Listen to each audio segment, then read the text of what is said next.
Can you hear me now? Hey, Tim.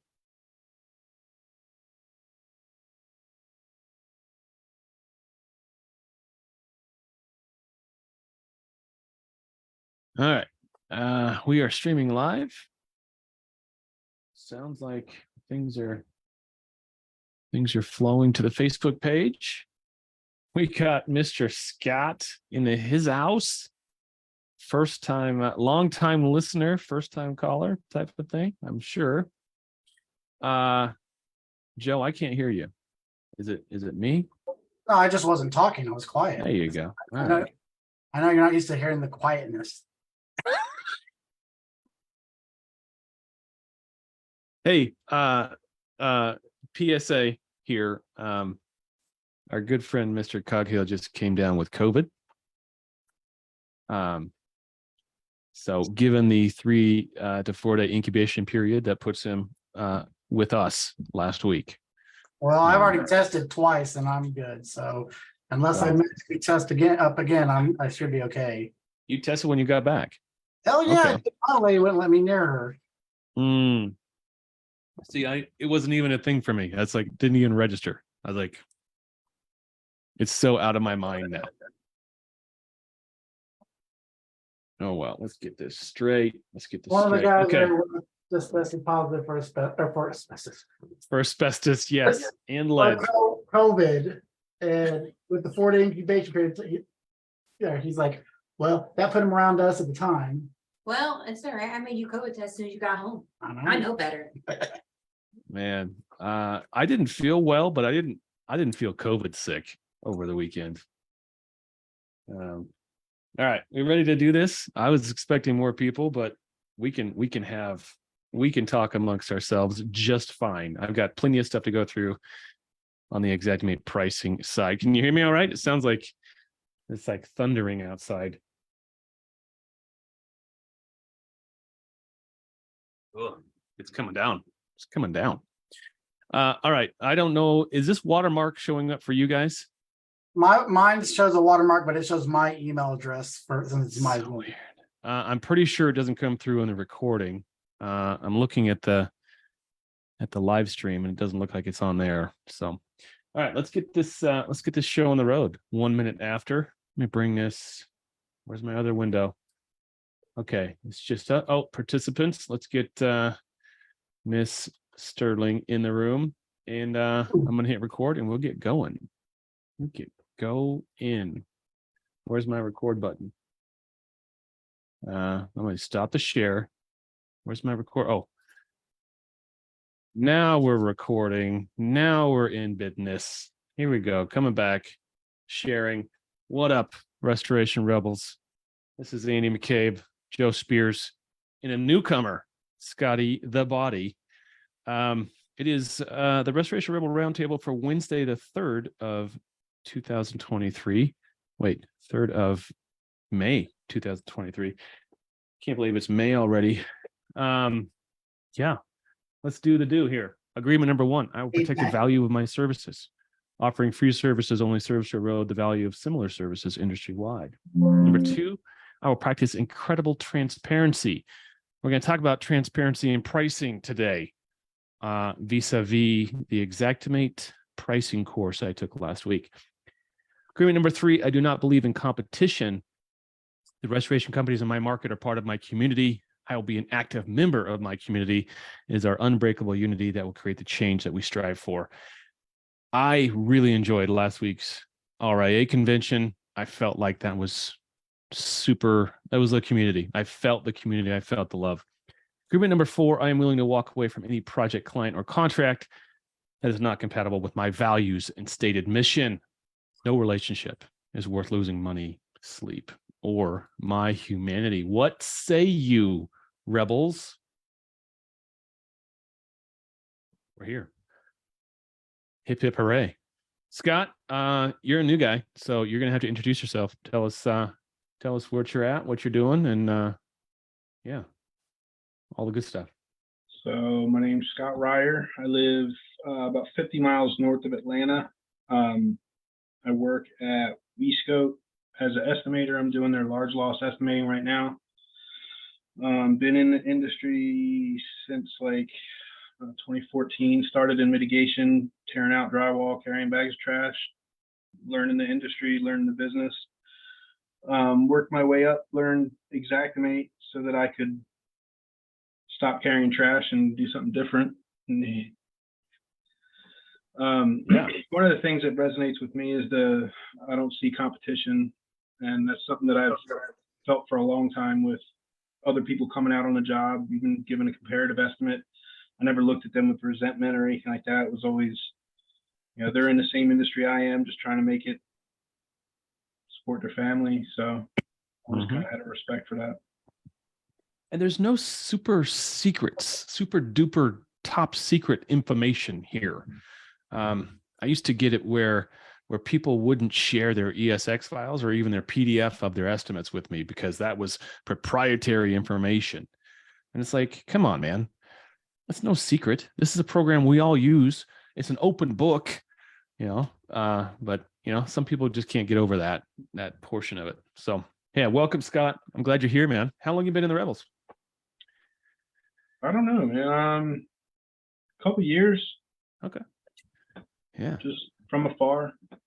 We scope.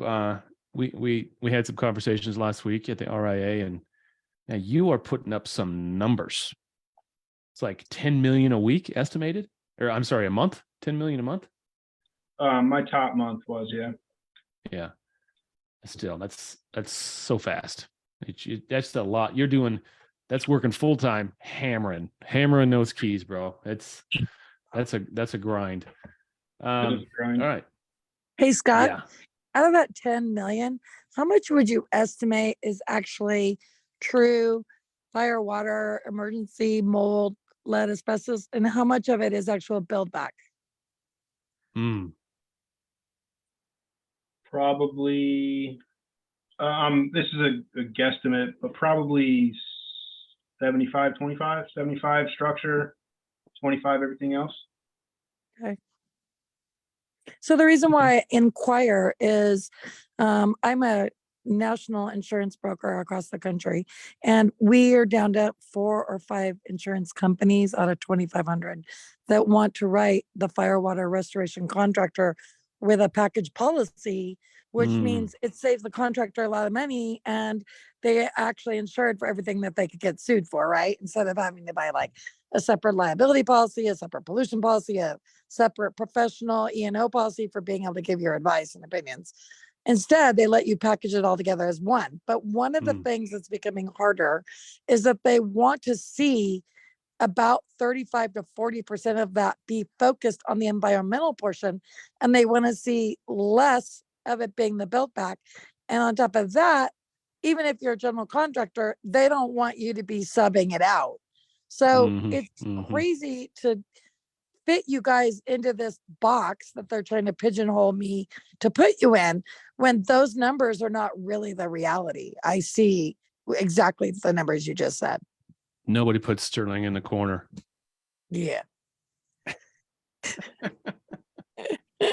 Oh man. That's good. Yeah, because if you're a restoration contractor and you're not doing all the icky, you should probably not get insured as a restoration contractor. You should just be a straight up contractor. Exactly. And then it makes it very difficult because it puts me in a position with even accounts that I've had for years and years where they're going to do 10 million and they're subbing out 98%, and they're only doing 10 or 15% environmental, mold, lead, or asbestos. And they should be allowed to do more because they're general contractors and that's what they do is sub. But the problem is that's not what the carrier wants. The carrier can't get wants insured for that. Yeah, the carrier wants you to be like this little guy that sits around and all you do is, mold, lead, and asbestos and do some consulting. I can't be little. Physically, I just can't be little. I'm always going to be big. Sorry. Hey, Jennifer, it was great to see you last week. How was the show for you? How did it turn It was out? a good show. It was a really good show.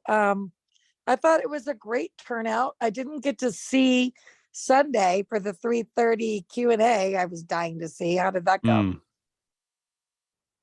I Did wasn't anyone- there for the Q&A on Sunday either. That was going to be the TPAs and Ed Oh, Cross that, as that the, was Wednesday. That was Wednesday. Wednesday afternoon. okay, well, I'm confused. No, And it I was, wasn't there either. no, the last one was going to be on Friday at 3:30. Friday. No. Oh, There was going to be It one. was over on Wednesday. Okay, wait, I'm sorry. You're right. It was Wednesday at 3:30. So did yes, it was anyone go to yeah, that, I did not. Joe? Yeah, I had my fill of I was Ed. I was busy actually helping people break things down and providing free labor. So Yes, he was. By Yes, the he way, did you was. get the table? The table I left you in the booth. Did you get that? everything was donated to a needy cause. Okay. Yeah, we made it disappear. It disappeared. Okay. Sean says nothing new, same as 2 years ago. Oh, he went. Okay, so Sean went to the Q&A. All right, so that's telling, because 2 years ago they did their TPA summit or whatever they called it. Right. And okay, so it sounds like it was like the same deal. Smoke. And my takeaway from that last one was, here's how to be a really good TPA friend. Here's how to be a good pet contractor. And that's pretty much why I didn't go to this one, because like I don't need to hear that shit. I don't need to be propagandized. So Okay, I thought it so was going to be different though. I'd well, like to get more than a tax, same as the last 2 years. Benito?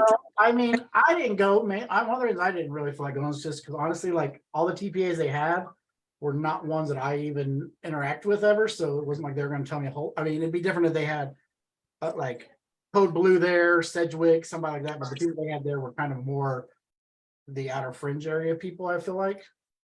so that being said, I did speak with an RIA member and restoration contractor who has 95% of his revenue is TPA work.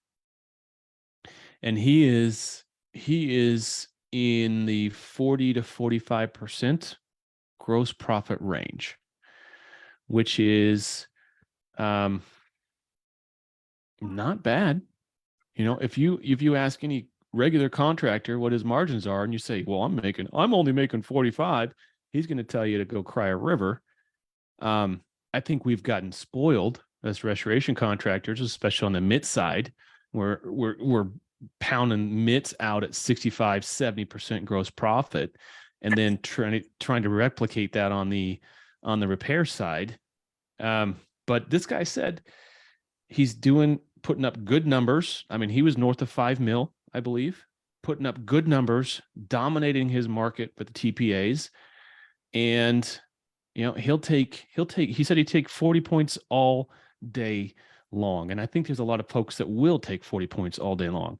But the word of caution was, you have to be so damn organized and disciplined and brutally efficient. Your machine has to be brutally efficient in order for you to survive in that business model.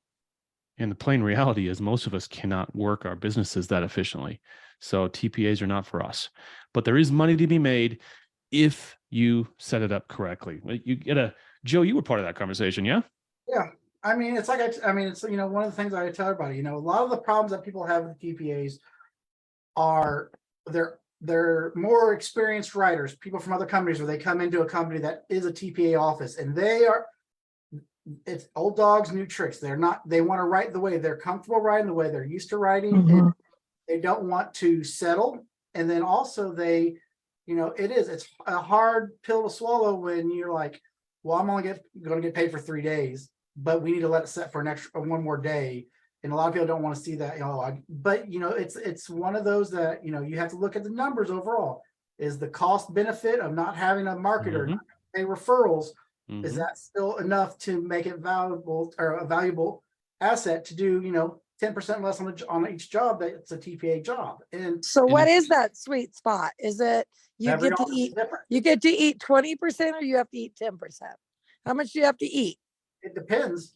I mean, every TPA is different, and a lot of them it's based on your company. I mean, like for example, I know Code Blue, you start off, I mean, they have you do I think it's default 10% less than the default pricing. You know, this guy does not do Code Blue, by the way, But because the more you're willing Code to Blue go is down, garbage. but Extortion. the more you're willing to go down below that number, the more work they'll send you. If you're willing to be at 15% under budget or whatever. And I, you know, and like I said, it's one of those things where it's a hard thing for a lot of people to justify. I still have to follow the standard of care, even if I'm not getting paid for every act I do. Sure. And, you know, and I think a lot of the people that are in our groups, even a lot of the people I think are estimators and project managers in our group, and they're not happy working at the company because of the TPA outfit. But, you know, unfortunately, it's not their choice. It's not their call. It's, you know, Yeah, that's what I always they're tell not them. the owner, and the owner is happy enough that he's still on the programs. So there you go. Code Blue was undercover in the conference, Sean says. Oh man, I wish I'd have known that. I would have punched somebody in the face. Bad. God. So there's money to be made. And if you have good systems in place and you automate a lot of things, you can cut down on that administrative burden that TPAs bring and still leave money left over at the end of the day. And I think So- it's also, I mean, one of the big things I'll tell everybody, if you're a smaller outfit and you have a very small overhead, you can make TPAs work all day long. The bigger you get, the more overhead you have as a company, it is Mhm. to justify those Mhm. TPA outfits. But also, you know, it's one of those things where everybody thinks that they need to be making 60% on a job, 70% on a Mhm. job. Mhm. And, you know, if you have a real small overhead, 40%, making 40% on the job, you're making more money than my company who has a huge overhead. And I'm, you know, I'm Making all- the same gross profit. Yep. So let's segue into pricing. On Monday, I took the Xactimate. I'm going to pull up my certificate. I've got June this one. is closed now, guys, for joining the next class. And last I looked, it was like 12 seats left for January or July.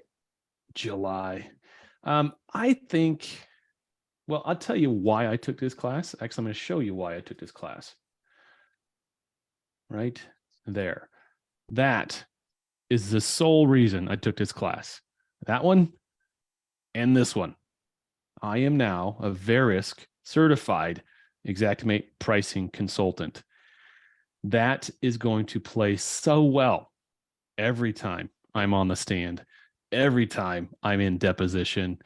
That's the only reason I took the class. But I'll tell you what happened. I went in with very little expectations. Like, I'm just going to go, I want the cert. I'm going to learn enough to pass the test, and that'll be that. But I did have some questions. And my questions revolve around what is the proper use of markup and what is the proper way to adjust your price list. And while the class didn't go into customizing price lists, it did talk about margin. It talked about what margins are built in. And I walked into this class on Monday assuming, because that's all I knew, that there was zero margin built into any line item.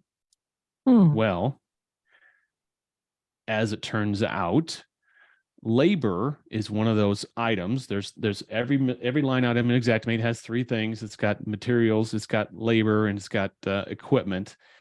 The labor component of that is broken down into three things. I'm just going to pull up my spreadsheet here so I can talk. So in the labor component, and you can go into Xactimate and see this. Man, I'll maybe pull up Xactimate here. Let's see. I'm going to do this. Let's do this. Stop sharing. Start sharing. I'm going to share my entire screen. I'm sorry, folks, with inferior square footage. I'm going to share my whole screen. This is 32 inches of, no, this is 42 inches of pure love here. Okay. So I'm going to go into my labor item, labor super. I'm going to click on this. I'm going to click on this. And we can see in there, out of the $78 for labor supervision, residential supervision, 46 of that and change is wage, 16 of that is burden, and $14.94 is this overhead thing. Yes, that is overhead. Yes, that is a markup. No, it's not the same markup across the board. So how they explained it, I don't need to show this again, do I? You guys know how to find that information. I'm going to share my spreadsheet one more time. So how it was explained to me and how it was explained in the book, which by the way, didn't have any verbiage in it that says don't show this to anyone. They actually didn't even say that in the class. They just said, I think what happened is they're trying to get this information out slowly in a controlled fashion before they just hammer everyone with it. But from my perspective, the booklet that we got with the class really explained the subject in detail and adequately covered it. And I don't see why that's just not a publicly available document. That should be just with the white papers. That should be out, any part of that. But and who knows, maybe it will be. So as the book explained it and as Verisk explained it, the retail labor rate is these three things combined: the wage, the burden, and the overhead. And so that means if I went to hire, and you can see I just pulled some out of this price list. This is the Portland, Oregon, May 23. I pulled some labor rates out. So if I were to go to, here's plumbing. They said, if you go to the market and say you want to hire a plumber, just a retail plumber off the street to do work on an hourly basis, it's probably going to cost you about $127 an hour. No, I'm sorry, $179 an hour. I had the wrong column. And everything is calculated in that, the cost of taxes, workers' comp, is that how they're getting? Yes, fully loaded. So this is $179 an hour, and depending on the market, that might be short or that might be high. But I'm guessing in the Portland market right now, going to get a plumber to come to your house for an hourly rate is going to be about that. It's going to be $180 an hour. But what that involves is there's $37 in labor, $14 in burden, that's workers' comp, taxes, whatnot, payroll taxes and things like that. This overhead of $127 represents a 248% markup on the wage and the burden. I'm going to be hard pressed to say I need to mark that up again, right? This is all assuming at the end of the estimate, whatever is used is going to be marked up again, usually 10 and 10, because that's customary. So where this really threw me for a loop is I didn't expect to see these kinds of numbers. And where it really plays in is if you have some of these trades in-house. You've got a flooring guy in-house, you got a plaster guy in-house, you got a drywall guy in-house. If you got a drywall guy in-house and you're using anything, DRY 1/2, DRY 1/2 minus, that all includes this LAB DRY component, you are marking up that labor 219%. You're making it as towards your overhead on drywall $93 an hour. I'm going to have a hard time stepping on that and justifying why I need more than that. Now, How does that compare with subbing it out? Well, that's the point of it, is that's the point. Is because if I sub it out, my subs are going to have a markup on their hours already, on their bids. So if you're doing sub work, the overhead is not for you to keep, it's for the subs to when they give you their price. But if you have in-house labor, your labor is already marked up with an overhead. So then you really only have to account for any material markup and profit only.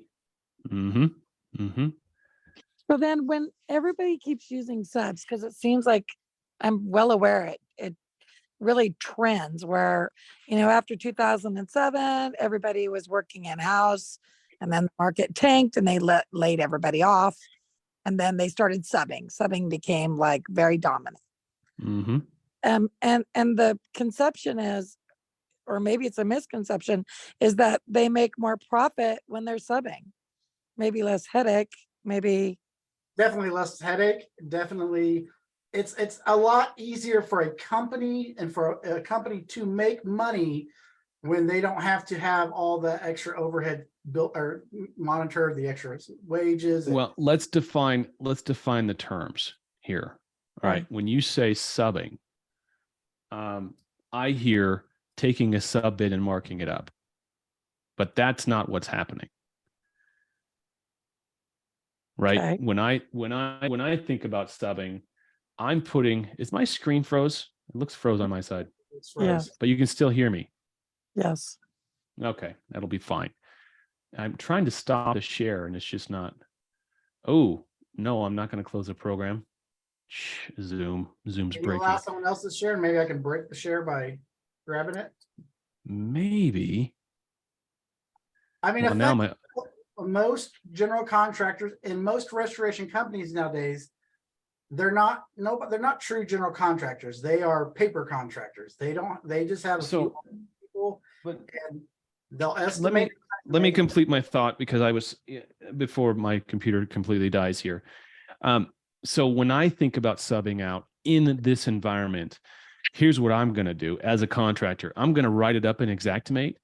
I'm going to use Xactimate line items so I can capture this this overhead that's already baked into the labor. But Ooh, then I'm going to go buy out this project.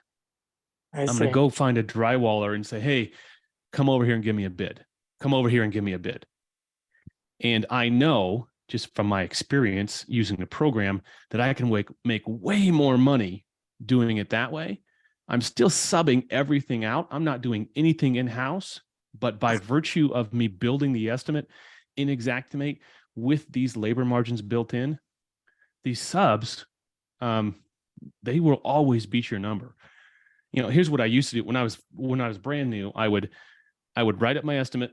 I'd get my drywall number right at the end, right? And I'd take that number and reduce it by 20%. And then I'd go, hey, drywall guy, can you do it for that? And it was amazing. Every single one would do it for that. Okay, so I get to be Debbie Downer, and I know you're Okay. talking pricing, but I still have to go back to the fact that if you're subbing, a lot of people think that it's a sub just because you gave them a 1099 and you're not paying workers' comp and you're not paying the payroll taxes. But a true sub is a subcontractor that can provide you a certificate of insurance, making you named as an additional insured. And waiving their right to subrogate with you. And when all hell breaks loose, you get to let their insurance pay for it. And in fact, if you're bored and you can't sleep at night, you should look very closely at your policy because oftentimes it says, we do not have a duty to defend you if you did not get a COI from that quote sub that you're calling a 1099. That's really a 1099. And in fact, in California, it's creeping across the country, but we just passed a law called AB5. And AB5 means if you're like a massage or a band, you cannot be paid like 1099. You have to have your own insurance. So, and now if you go and say, oh, I'm an owner only, I don't have any employees. Well, they're even charging you $3,800 for Hey, I'm the host now. Oh, good. We didn't really want Andy in there. Anyway, my point is while you're making all this money, you have to also think about this little insurance company that's trying to can your butt because you're just doing everything that is more profitable, but yet you're taking on more liability. So the carrier's like, well, either A, I don't want you because you're leaving us hanging with more liability, or B, we want to charge you a lot more money. You can't have it both ways. Well, and I mean, that's what I mean, and that's kind of the situation is like for my company. Yeah, everybody has to give us a certificate of insurance and everything else. But yeah, I mean, for the most part, most contractors in the industry nowadays, I write the estimate up and then I go to my drywaller and say, hey, how much to do this job? And they tell me it's $100 or $1,000. And then I look at my estimate I wrote up and I say, oh, well, I estimated for $1,400. So yeah, you can do that. You're hired. And that's how a lot of people do business. And what Andy was saying, even when I first started, I was a lazy PM. Absolutely. I wanted to make 25% of my job, minus 25%. Hey, drywaller, can you do it for this number here? boom, boom, boom, all day long. I'd make money, easy 25% on every sub I did. And that's how a lot of people do run their business. But you know, No, but it's literally burying the insurance programs because of all the claims. Because this is what happened. Happy homeowner finds out that she smells mold and you were there 6 months ago replacing that drywall and you were convinced that that wall didn't need to be replaced. And 6 months later, now they got the AC unit, and they call. And who do they call? They call the contractor, right? And then the contractor, he wants to call his insurance company and put in a claim. And they don't want to do it because they find out that you used a sub, but the sub doesn't have insurance, or the sub, didn't give you a COI. yeah. And I mean, and I think there's a lot of people that do make that mistake. I mean, I know there's tons of us that do make sure we have the proper style subs, but I mean, it is a, it's who has responsibility at the end of the day. And I mean, it needs to be a little bit, I think a lot of people don't realize quite what they're getting into when they sub stuff out sometimes. Because I don't mean to be Debbie Downer, Joe. I mean, I love it that that's built in, and I love it that you're showing that there's a great profit margin. But then there's also, are you going to go along with what your insurance company says and does? Because if you don't, it's a felony, and you could be paying premium for no good reason when they tell you pound sand, we're not going to cover that claim. Well, yeah. I mean, Scott, for you, I mean, I know you do large loss. So do you guys you get your number first, and then, well, you do large loss, so I'm sure a lot of yours is bid items anyways, because you're probably not getting accurate enough numbers through Xactimate, are you? It's hard to say because it's third party. Andy's supposed to be joining back in here. He's logged in, but I don't hear or see him yet. So, but yeah, I mean, and the thing at the end of the day, this is what matters. I'm sorry, Joe, wait, can you explain to me, Sean, what you meant by third party? So I work for a company that does the estimates for the contractor. He does the same thing me and Andy does. He just writes for people, and then those So people, remote. what they do with it is not his problem. Okay. But I mean, effectively, the whole point of what Andy's trying to say is this here, guys, is if you are doing a water mitigation and you have in-house water techs, you should be you might need to add a little bit of markup for your materials. A lot of times though, with mitigation, it's labor and equipment rental. There's not a whole lot of materials in there. Trash bags, razor blades, saw blades. That's really about it. So everyone always says, oh, well, I can't get overhead and profit approved on my mitigation estimates. That's why, because you're using in-house labor, and there's a labor burden already added into Xactimate for your in-house labor. Now, if you're subbing it out, if you hire a water mitigation company to come in, then yeah, you as the general contractor overseeing the job should be adding your overhead and profit to the estimate. But that's where I think a lot of people get into these big arguments with the carriers, and they're like, I need my overhead. I need overhead and profit on this mitigation, and they don't want to pay it because technically speaking, you have labor overhead built in there, and they're still trying to get 10 and 10 when you really should probably be doing That didn't work out right. 10% profit, and then maybe like 2% overhead needed to add in to account for your material costs. And it's something that a lot of people, I mean, it's been in there for a while. It's been on the white pages since 2015, but it seems like everybody's kind of glossed over it over the years. And I love the fact that we're talking, but since Andy's not here, it's not recording for anyone else to hear this. But yeah, I mean, but that's, I mean, effectively, I mean, Scott, do you agree or disagree with that? So, I mean, I agree with you. And I think too, that if you're training your techs to do the job correctly, and then you're writing your estimate based on that, you don't need 10 and 10 on mitigation, because your profit margins are going to be where they should be. As long as you have your documentation, you have everything done correctly, you'll be able to bill. And I want to say, like, some of the jobs that we did were like 75% gross profit, but that's instead of just cutting out a square of sheetrock, you do a 2-foot flood cut, the line item pays almost double. And it's those little changes that your technician can do, and then you being on the same page when you actually bill it. I'm not saying you don't need the overhead and profit, but you can make your money without it. working within the constraints of Xactimate. My question was though, like, is there any historical data on this pricing? Like, I kind of feel, and this is just a gut feeling, that what we're talking about right now is a Band-Aid on a problem that they know is coming. Like, because everybody is talking about overhead and profit, the lawsuit against Allstate for mitigation overhead and profit. So I'm wondering if they're trying to Well, the kind law, of head us off at the pass. well, the lawsuit with the overhead and profit that Ed Cross did was about the fact that they hired a Content company. to come into work. So therefore, the head company wasn't supposed to get overhead and profit. They didn't want to pay it. And I see that all the time. I've seen that for years where we sub out our mitigation to somebody else because we're mainly a remodeling company. They still don't want to pay it. They fight you on it. And that's what the lawsuits are trying to fight on. You know, the biggest problem though is, and it's something that like I don't even have an answer on how to fix it, is the fact that, you know, most of us do bid stuff and it's like roofing. I do not understand why Xactimate, yes, it's an itemized line item estimate style format estimator software. But talk to a roofer, they're going to give you a price per square. And the fact that the program can't be manipulated to give me a price per square for a roofing project is one of the big issues. And, you know, the other issue is these subs, being honest and transparent with everybody, you know, I mean, these subs do not, I mean, they honestly don't realize how much people can get into Xactimate if they do it correctly. I mean, I know that most of my roofers in Indianapolis here, to be honest, they'll happily do a roof of $450, $500 a square on average and not have any issue with it.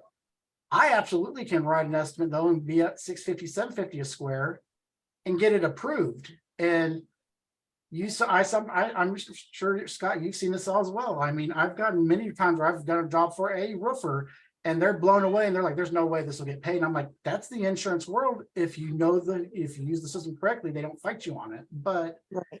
you know, it's one of those situations where how do you properly use a line item estimate that is based on, how do you properly use a line item based system that's accounting for your labor and everything when you're just going to go, when your actual costs are going to be based on going out and having Bobby tell you, well, if you want, I'll do this job for $3,200 and you buy all the materials. That's what most contractors do. They just, I'll buy the materials, I'll have it dropped off here. You do all I need you for is the labor. That's why they built the labor portion into the overhead. But even still, it's not, I mean, in a perfect world, the way Andy was saying, most people do it at the beginning, that's really how you should do it. I mean, in a perfect, you know, fair market world wise, hey, I estimate $5,000 for this job. I'm going to take 20% off. So that would be, I want to make 30% on my job. So I'm going to take 30% off. So, hey, Mr. Drywaller, can you do this for $3,500 with materials? Or if you want to do it without materials, I got $500 materials, do it for $3,000. That's honestly, that's how you should technically use the system, because then your personal overhead is counted afterwards. But the only way that system works is if we're properly allowed to account for our company's needs on our general overhead and that was, you can hear me now. My camera's now not working, but I recorded while you were gone. Well, I had to shut the entire thing down, like my whole computer. It was like garbage. So that's what I was trying to get at. And that's why I came into this class. I want to have a conversation about what is the appropriate margin. And that will tell us what the appropriate markup is. But if you have markup built in, sprinkled in willy-nilly, it's going to be really hard to define what the proper markup to use is. And so from this point, right now, what I'm going to end up doing is not applying any markup to the labor side of the pricing. I'm still going to customize price list. I'm still going to build in markup, but I'm not going to touch the labor component. Maybe I'll touch it 5 or 10%, but what I was doing was 30%, right? And it's now no wonder why some of these adjusters were just melting down when they saw these numbers, because looking at it the way we just did, it's an additional markup on a 200% markup is going to be really, really hard to defend.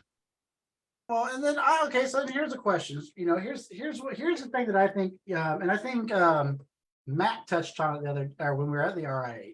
Like, I get that I can physically count and figure out how much overhead my company needs. My company needs this much based on all our assets and everything else. Profit, you know, is kind of an abstract number. I want to make this much profit per job. But the problem is like, for a company like that, for Blue River that I work for in Indianapolis, we want to make 30%. That's all we want to make is 30%. We're happy. We're fair, happy, good to go. Sure. There's some people out there, though, that literally, if they're not making 50, 60% profit on a job, they are having a complete meltdown, like it's the end of the world. And I'm like, that's not, you're not losing money there, buddy. Like, it's not like, Yeah. it's not the end of the world. If you're not in a position to define down to the penny how much money you made on a given job, and down to the penny what your business overhead costs are, you have no business telling anyone what an appropriate margin is, because you don't even know your own costs. So, but once you do know your costs, then you can extrapolate. Then you can say, does this pricing work for me in my business? And I'm going to argue that it usually does.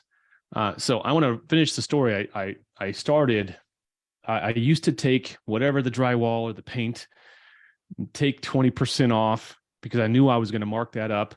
So I was building in 40%, right? Building in 40% margin. And I'd go to a sub and say, hey, can you do it for that? And they'd do it every single time. They'd say, yeah, I'll do it for that. Come to find out, I was overpaying. And this old crusty project manager, superintendent came to me and said, you're killing me, man. I can't make, you got to stop doing this. And I was like, what do you mean? He said, you don't tell them, you don't give them a budget. You just tell them to go look at the job and tell you how much it's going to cost to do. And I said, really? And I said, he said, yeah, that's how we do it. And I'll be damned if those subs were coming in 30% less, 40% less. Right. So for the first 2 years of my career, I was giving away money. The subs were happy as shit. Right. They were. I bet they would always answer your phone calls, and they would jump and run. Man, they would.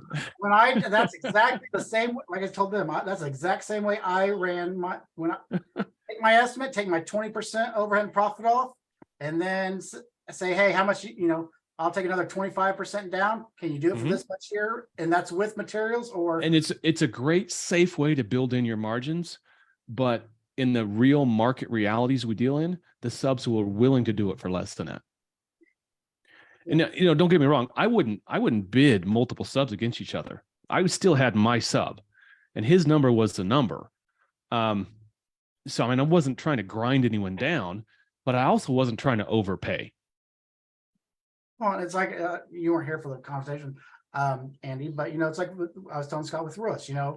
We estimate on a line item, square footage, linear footage basis. Roofers bid out jobs by the square. It's $300 a square, whatever you want to say. And I'm sure Scott said he did. I'm sure you, Andy. I've had numerous roofers who they're used to making $115 a square because they've been subs, and then they decide to go on their own, and I write them an Xactimate estimate and it gets approved, and they're getting $400 a square, and they're like 400 extra, like 400 more. Yeah. And they're like, I've been getting screwed the whole time. And depending on which side of the fence you want to be on, either that means that as an industry as a whole, we shortchange our workers and we're not paying them enough, or you can look at it as that's the way businesses ran. And if you want to bid it on, I'm not going to tell you, if you want to bid it for $115 a square, go right ahead. You could have bid it for $200 a square, and I would have still said yes. It's your fault for not finding out your value. But like I said, at the end of the day, though, if you're in-house, and I think it applies the most to our mitigation crews, most to our mitigation contractors and rebels. If you have in-house labor and your water techs, they're your water techs, add 2% for your material overhead if need be, or whatever your markup is for your material, because obviously you don't want to just break even on material. Add profit, and you're done. You don't need 20 or 10 and 10 on there because your overhead's already calculated into the labor portion of it. And that's Well, what I would say you're correct, but I'll give you some nuance. The reason the profitability is so high on MIT versus repairs is because MIT activities are the vast majority of those line items are labor heavy. That's so you're capturing that built-in markup at a larger percentage than repair items. It's like 50-50. The labor's half and the material's half. But on MIT, like WTR, EXT, there's a little bit of equipment and all the rest is labor. There's no material at all in WTR, EXT, right? Yeah, well, You can that's- prove me wrong if you have Xactimate open. No, but I mean, the standards for, I've been in this industry 20 years now. The standard numbers that for the most part, not everybody, but for the most part, you make 60 to 70% on contents pack outs and mold remediation. If you're closer to 60, you're probably screwed up. because it's heavy labor. Yep. Water mitigation, or actual structure cleans, I've heard people make 80% profit on it. Because it's all labor. Yeah. Water mitigations are between 50 and 60% profit. Mhm. And if you're closer to 50, someone's going to get their butt chewed out for it. If you fall below 50, someone really screwed the pooch. Yeah. With- Sean asked, I hope he's still watching, what the markup is, the built-in markup. I'm assuming he's asking on the WTR, and it's right here. Let me share my screen again. I hope this doesn't break. Uh-oh. I've got the ring of death. Hold on. Okay, I'm going to share again. God, the ring of death. So here's labor CLNR. So the markup is 107%. There's Wow. $38 of overhead built into the WTR, the clean technician line item. So, I mean, it's a built-in 52% margin right there. When I first started, the old man that I worked with who taught me the number game, he's like, your wage labor whatever you charge, your wage labor needs to be only 30% of that. If I charge $100, don't pay more than $30 an hour for your labor. That's the old school easy math mentality of it. Yep. Based on that spreadsheet, I'm paying people a lot less than 30%.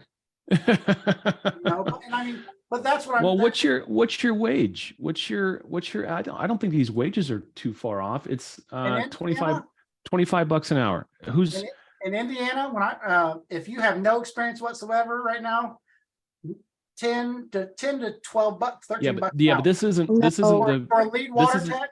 But for a lead water tech, you're going to start off about 16, 17, and you're going to max out about $23, $24 an hour.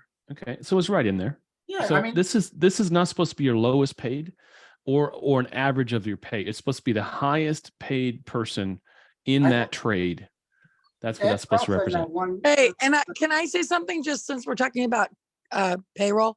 If you have payroll and you have like a carpentry class code and you have a guy that's making over $28 an hour, and then you have another guy that's making under $28 an hour, which one do you think pays a higher workers' comp class code?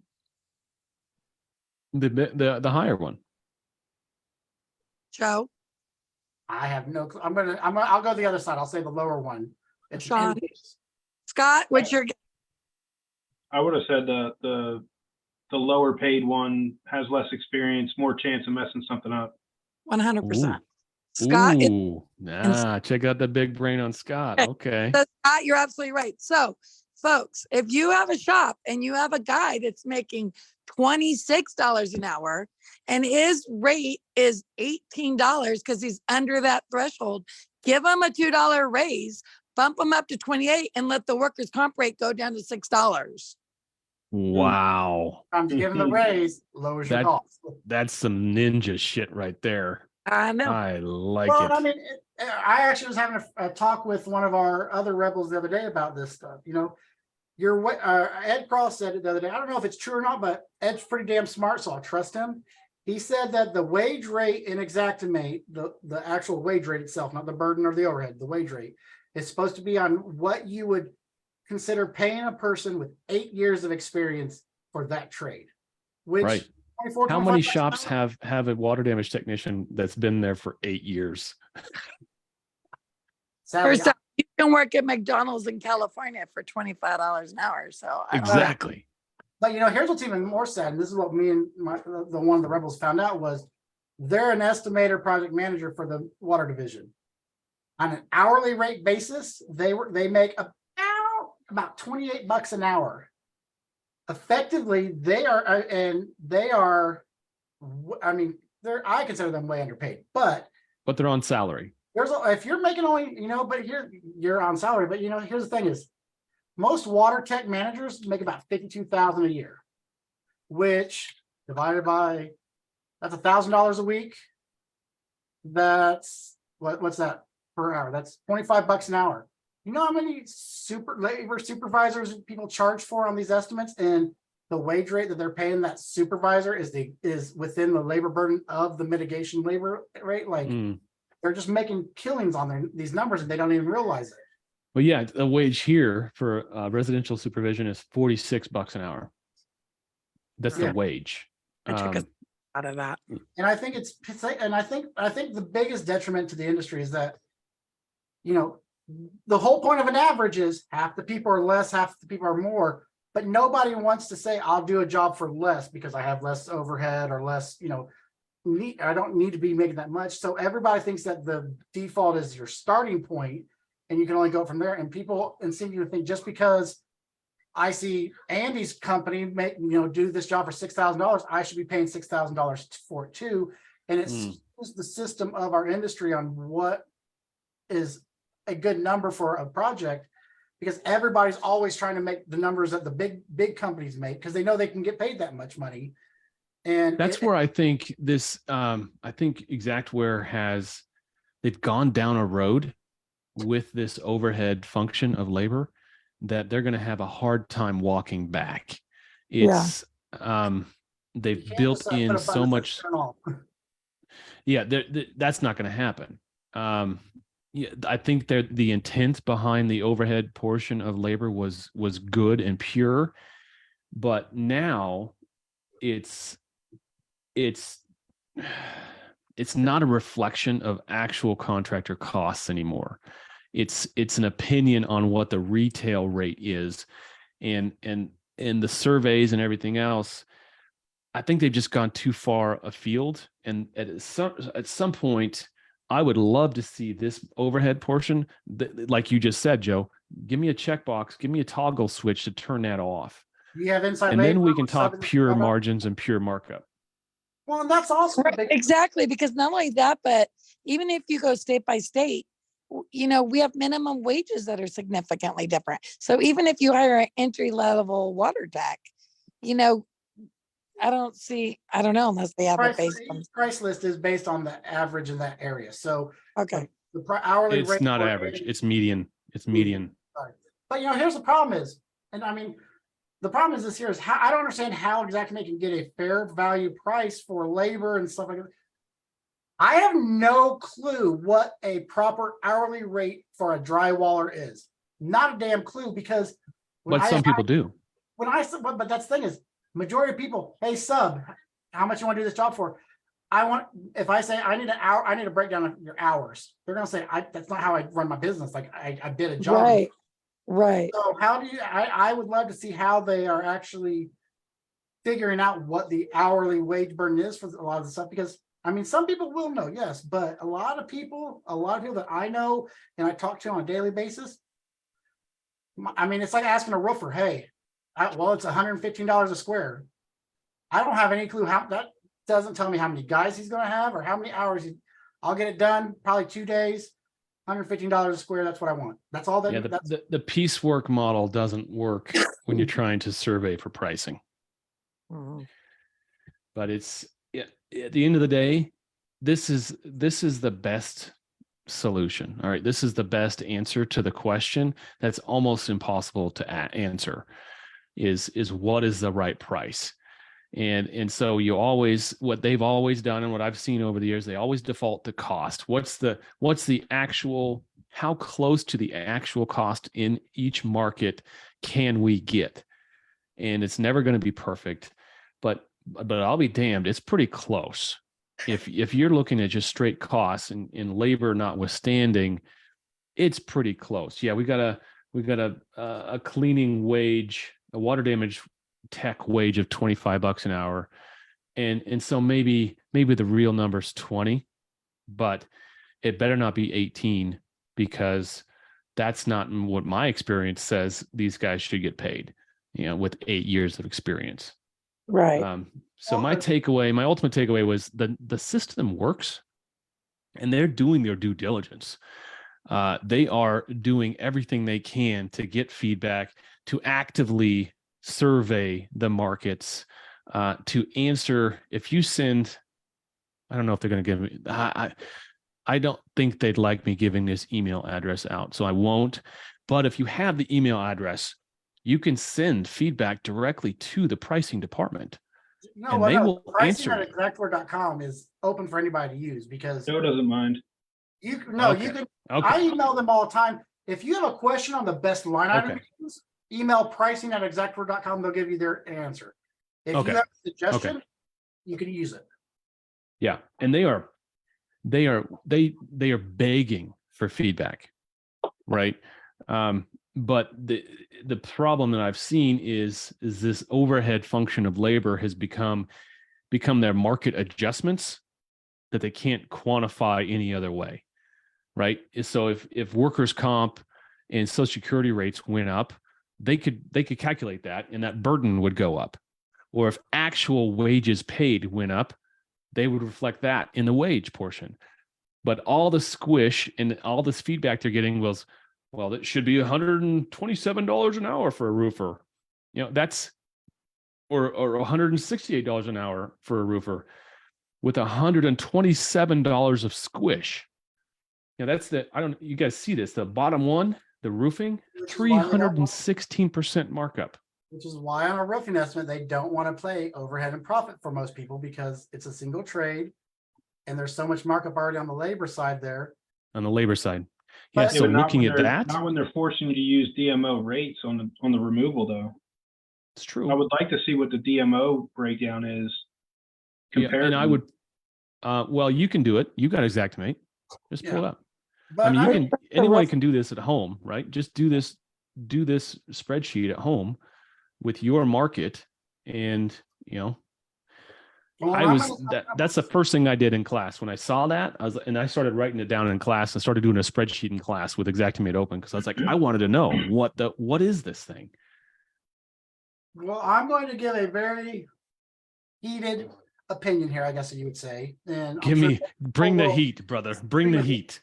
if you are working in suburbia, if you're working in a normal everyday house and you're writing an Xactimate and you are not able to make your numbers, it's not because the price list sucks. It's not because the Xactimate's not giving you the right price. It's because you have not invested enough in either yourself or your employees with their training, so they know how to properly write the estimate to account for everything they need to get the number where it needs to be at. Now, if you're working in high-end homes, Long Island or Long Beach, Beverly Hills, obviously those numbers are probably going to need to be adjusted as well. But on your everyday 80% of the people that work in this industry basis, if you don't feel like you're getting enough money in your estimates, I guarantee you can talk to me, Andy, Scott, talk to anybody that writes these on a default price list. It's not even a challenge to make a minimum of 30 to 40% on an estimate. You just have to know your line items. You have to know how to sketch. You're not running it correctly. Yeah. And I mean, if some people might think that that's bullshit, but I mean, in my experience, that's what it is, because I don't. Andy, you are a hardcore custom price list guy.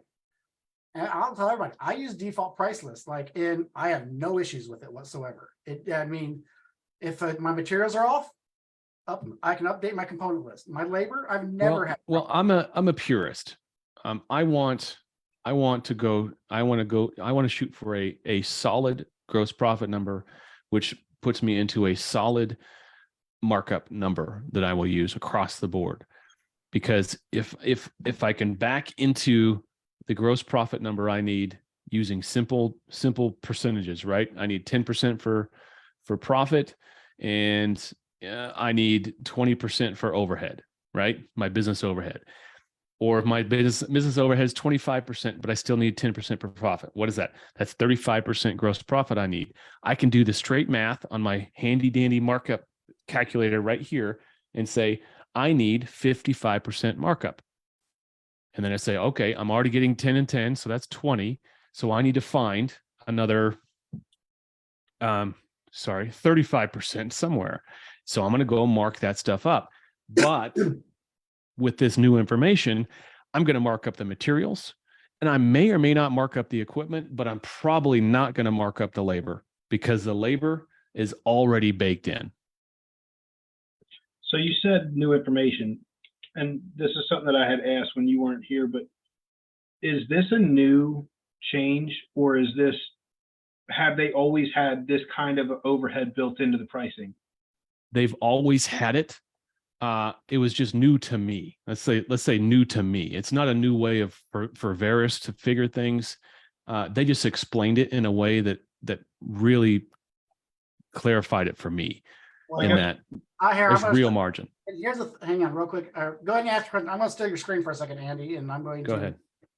So while he's talking there. Well, no, I was just going to say, like, to the same extent that the markup is, I mean, you're talking like 316% on roofing. Like it has Just the always labor. been that considerable, or has it increased because of backlash from contractors? My guess is it has increased because of people whining, bitching, and moaning. But yeah, you'd have to do a historical analysis. Well, also the workers' comp rate for roofing is more than $50 in most areas per 100.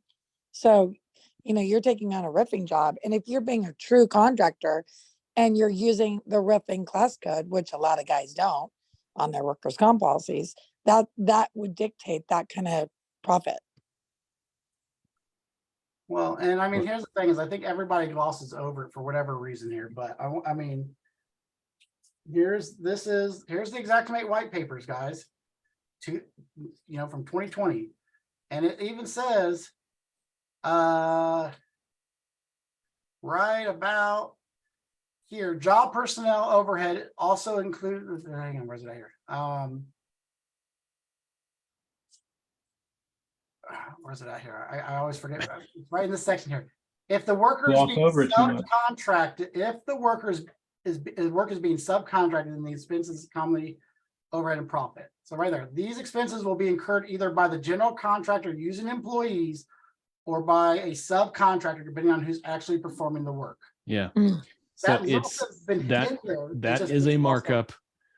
That's a markup that up until this point has not been part of my calculus when putting together a customized price list.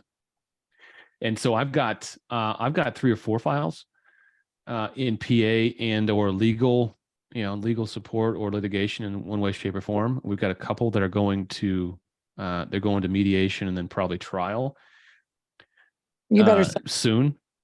I have to go, those two estimates that I generated, I am going to have to go reprice them now based on what I know now. Well, thanks for being a guy with integrity, Andy. Right. Well, there's got to be somebody. It's got to be 1 or 2 of us. But The yeah, 3 I of mean, us. Scott. So Jennifer, you asked what about burden or workers' comp rates. Right. In roofing. This rate here in the Portland market on roofing labor, the burden is 51% Yeah. of the wage, which right, that dials, right? So people, if you don't know what that means, and I find a lot of you that don't, that means every time you pay the guy $100, $51 is your rate for the workers' comp. Yeah. Which is that crazy? So much money. Almost if you go through the price list for any area, almost every labor or every burden is 51% or more of the rate. Some of them are almost the same. Like, I mean, depending on which labor rate you. What do you mean in particular? Just if I could comment, what do you mean, Joe? Or not? Because I go into my Xactimate price list editor. No, here, I'll show you right here. This is the numbers. This column right here. This is the percentage of burden based on wage. So supervisor 35%, but roofer 51%. And there's some where like, yeah, like I've seen some, I know I forget which one it is because I wasn't prepared to talk about it, but I've seen some where like it was like $28 an hour, and then the burden rate was like $21 an hour. It was more. Yeah. Yeah. Or almost I mean, damn even. Mhm. yeah. Again, but now that you guys all know that there's a threshold in some of the class codes, it would behoove you to either give the guy a raise or, maybe put him in a different class code. Because Mhm. since I think it was 1989, there was a lawsuit where small contractors were required to put, if you were a small contractor and you had everybody was put in a class code doing different work, whatever that guy did, even if it was for 3 hours of the week, he would be forced to be put in the highest class code. The So most let's expensive one. Yeah. Right. And that's what they screwed guys for that forever. And then finally they said, okay, you're allowed to do division of payroll. It's very time consuming, but you're stepping over dollars, not cents. So Yeah. if you have a guy, For for real. instance, that works an 8-hour day, and for the first 2 hours, he's doing janitorial 9014, he's tearing out the wet carpet, he's setting up the he's in the fans, that's janitorial 9014. And then he comes, goes somewhere else, and now he's doing, painting. It's that's an $8 class code instead of a $13 class code. So it really, everyone says, oh, I don't want to do it. How do I do it? When the auditor gets there, he's just a jerk. All you need to do is put down the name of the job the kid is on and what it was he was doing. So you could just even guess at the end of the week, have your project manager at the end of the week go in there and go, okay, Joey worked on the Jones job and the Termichael job. And you're going to Mhm. put Joey 9 to 11, he did painting, and 11 to 3, he did plumbing or whatever, because otherwise you're going to get screwed paying that higher rate. Just a tip. Yeah. Yes, you are. And Yes, one of you the are. problems I will say for Jen is that literally I think she's barking to the few owners we have that understand all this. And I think a lot of people are like, it's going over a lot of people's heads, but I mean, it's very Maybe. tough to know. Maybe. I mean, I have sophisticated operators on the phone every day. So the water damage tech or the PM that might be in this group may or may not understand this stuff, but their owner definitely does. I would say Well, by most and of the large. time they've been with a company for 8 years and they're still at $26 an hour. They've started their own entity. This is true. This is true. All right, y'all. We are 5 minutes over time. Great to be on Wednesdays. Wednesdays now. So I was hoping for more people. I was hoping for. That's all right. Next week we're gonna shoot. Let's double the attendance. Let's get 8 people in the room next week. Hey, can I Wednesdays, make a suggestion? When maybe. you do Restoration Rebel invite, I don't think you use a password anymore, which is nice. You've gotten rid of that. But take off all the minutia before you email it, so it's easy for us to forward. And it just more is like, hey, join us 5:30, password 34136894. Make it super easy. All right, I'll look at that. Or Because not I've got to get rid of this watermark thing too. That's driving me crazy. I kind of like it. Yeah. I mean, yeah. Okay. So Definitely Joe, doesn't show up on the recorded video side, that's for sure. good. All right, Joe, if you got a recording, share it with me when it's done. I think this might record.